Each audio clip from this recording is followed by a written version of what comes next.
Past few years have been amazing for influencers. An influencer marketing benchmark report revealed that between 2016 and 2020, this market grew from 1.7 billion to a massive 9.7 billion, and it's expected to hit 16 billion in 2022. It's what we call the influencer economy, and it's booming. Depending on their social media following, influencers in India can earn anywhere between 10,000 to 2 lakhs for a simple social media post. And each day you are seeing more people join the party. However, so there's a problem. See, whenever there's a booming industry making tons of money, the government wants its cut. Sure, you could argue that the government can easily tax monetary in income in influencers earned through these brand deals. But what about non-monetary considerations? Free freebies that brands throw in just to get influencers to endorse their product. Well, the tax department hasn't been able to get its dues since the rules weren't all that clear. But that's going to change now in India. From July 1, social media influencers will have to deal with TDS, deductible at source, and the income associated with all those freebies will be taxed. In effect, the government will have a new source of revenue. But, but wait, how will this actually work? Okay, so imagine you're a social media influencer with a few thousand followers. A fledgling hostel from backpackers slides into your DMs and makes a proposal. They want you to visit the hotel and promote the brand on your Instagram handle. Obviously, you want to know what's in it for you, and that's when you make a rather compelling offer. They offer you a 1 week stay at their hostel for free, an outing that would have cost you 25,000. In return, you're expected to splash your Instagram profile with pictures, reels, and thought-provoking captions about your stay.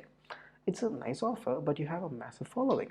So you're still considering this proposal, and that's when they sweeten the pot some more.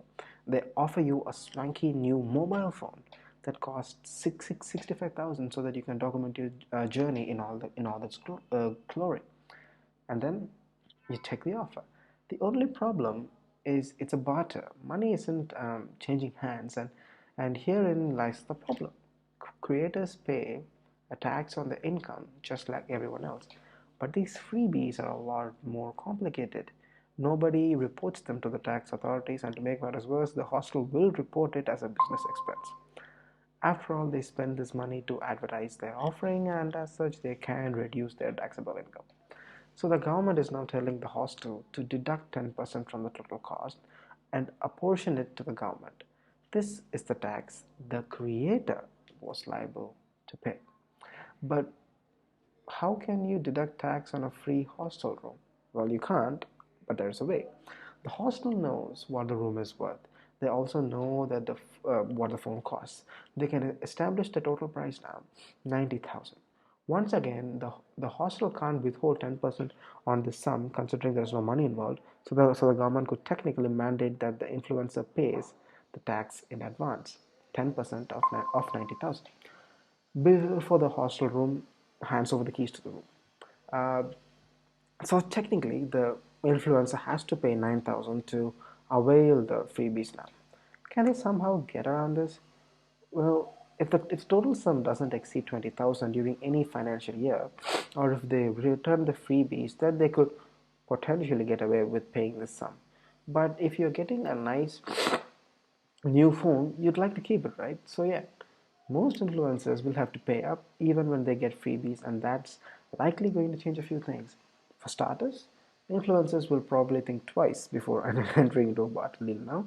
Who wants to pay money to promote something even if they're getting something in return, right?